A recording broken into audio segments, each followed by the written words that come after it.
Good afternoon and welcome to the very first edition of St. Anthony's News.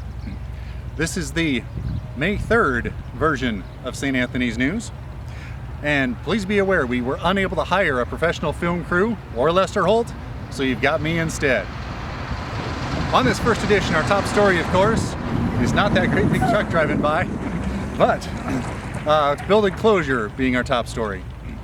It's been now 7 weeks since we first got the word on March 16th from the Diocese of Davenport that the public celebration of Mass would be suspended, and it continues to be so until further notice. That means it's been 7 weeks since I've seen you, you've seen me, and many of us have seen Father Kevin. But of course, if you'd like to see Father Kevin, there is one other way you can do that. And I'd like to show you how to find him on our Facebook page and on the church's website. Here we go. Okay, here we are on St. Anthony's webpage. I know I promised you Father Kevin, so there he is. Each week he writes a reflection. Let's click on that so you can see what the whole thing looks like. And of course his picture is just a little bit bigger at the bottom. Also available on St. Anthony's website are all of the bulletins for the past 7 weeks that we haven't seen each other for. There they are lined up in order. Thank you, Amanda, for continuing to organize, put those together, and make sure they get published. Notice that does open in a separate tab. Last on the home menu that I want to point out right away is online giving. That gives you a link to the Vanco service that we've been using for several years. My online giving has worked out just fine. There is an opportunity for you.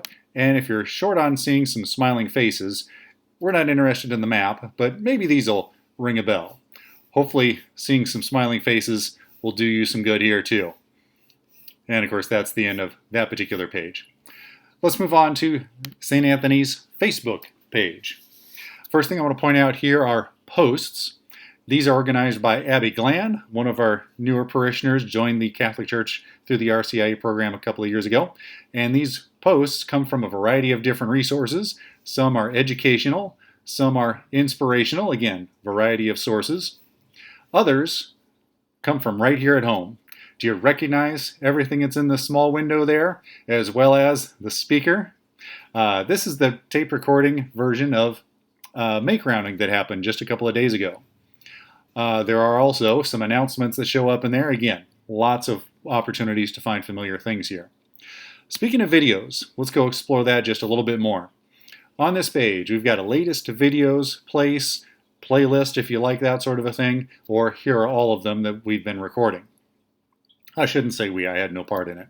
But thank you to the video recording team for making all that happen. The May crowning video is right there. Stations of the Resurrection is available if you'd like to pray that. I think that continues on through the month of May as we're still in the Easter liturgical season. The Divine Mercy Chaplet is there. Easter Vigil Mass is available if you haven't seen that yet. And this quick 17-second clip of something that our youth have been doing with Director of Religious Ed Laura Hollenrake, Pat Finan, of course, being the catechist for that class sat in as well. That's it for St. Anthony's Facebook page.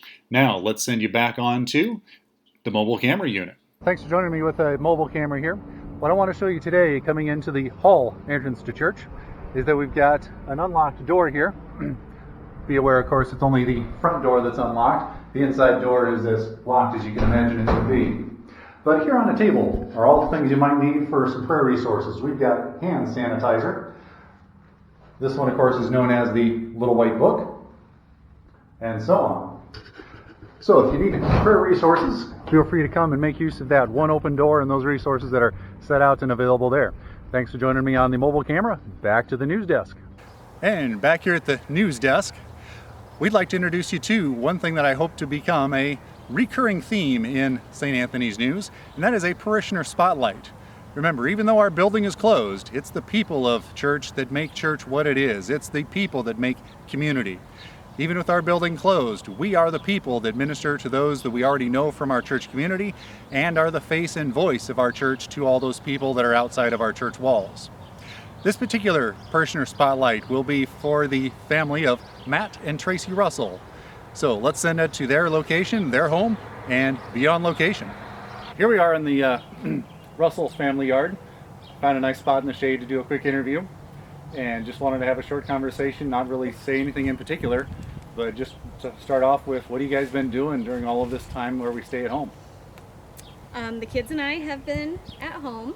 and we've been building some Lego sets, and we have been doing some schoolwork. Ethan's in 7th grade, so his Canvas online learning, his teachers have been loading stuff on there, and I think he's been doing it. Have you been doing it? Okay. Do you like what your teachers have been putting out there for you? Yeah. See, I have no idea if the kids like what I put out there or not. Science experiments. Vera's been working on, what have you been working on for school? Candy. How about shapes and letters and numbers? Yes. I wish if I could work on candy with my classes, that'd be fun. So is the accounting firm still open? Are you guys still seeing customers? I'm still going to work. We're not letting people into the building, so I'm not really doing any face-to-face appointments, meetings. But we still have to do some work. We're still doing payroll, so kind of essential services still have to be done so people get paid. But pretty low-key. Tax season's basically over, so it's not too bad. Thank goodness tax season is done. Thank goodness. Don't get to see that Ryan Richardson guy for the year. So do you guys like staying at home during all this time? Does that work out pretty well for you? Yeah. Ethan was very excited that school was called off. Okay. I think he's missing his friends a little bit. Vera is missing her friends a little bit, but now that the weather's nice, we've been able to get outside and play in the yard and go on some walks, so.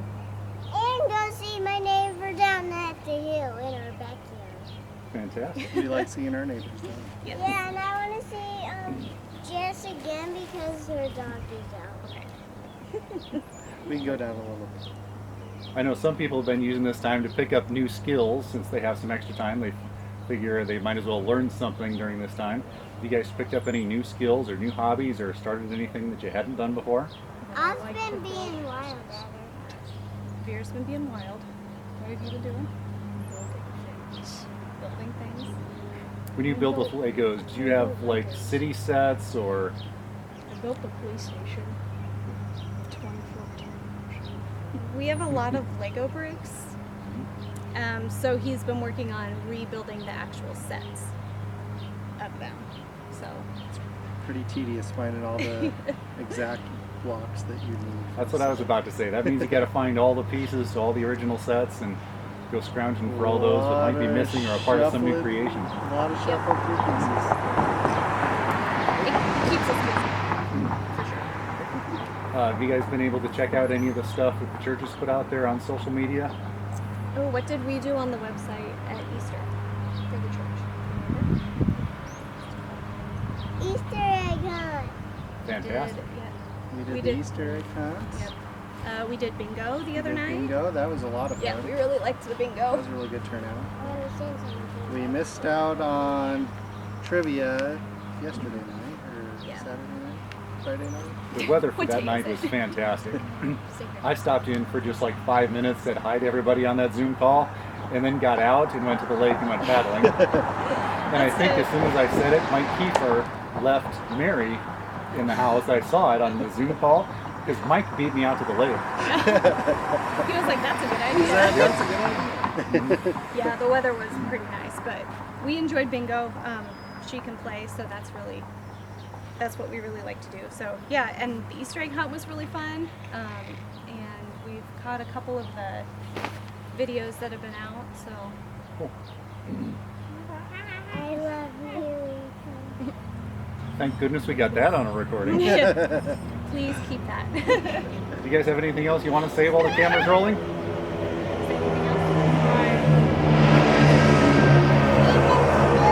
else? A huge cat condo with a lot of rooms for our cat. We built a cat house. That's true. I say everybody stay healthy and can't wait to see everyone back at church soon. Becky, thank you, Vera. Thank you, Ethan. Thank you, Matt. Thank you, Tracy. Thanks, Ryan. Thank you, Ryan. Let's go! Let's go. And last on the St. Anthony's News program for today is a quick committee update. Parish Council met on the 16th of April via Zoom, and talked about the successes and difficulties in recording masses live or broadcasting those over electronic media. They felt successful enough to do that on 2 more times for feast days in May, but not successful enough to do that every Sunday and continue that on a weekly basis. They also talked about the results of a culling experiment set up by Mary Hannah and the Church Life Committee. One of the things we found as we divided up the list of phone numbers is that a lot of these phone numbers are now inaccurate or simply unanswered. If you happen to receive a call and don't remember or don't recognize the number, it might be that there's a St. Anthony's parishioner trying to reach out to you. If you know that your number has changed since you recorded one in this booklet, please give our church secretary Amanda a call and try to make an adjustment to your contact information there. Also on Parish Council's agenda was a quick financial update on the condition of our parish finances, but that's a topic that deserves its own time in the next edition of St. Anthony's News. The Revitalize Committee also met on April 2nd and April 23rd. They're in the habit of meeting 2 times each month, and their efforts are really transitioning from welcoming to working on the rebuilt field guide. During our time of church closure, it doesn't make a lot of sense for us to spend time on welcoming ideas, but we can work through some ideas out of here.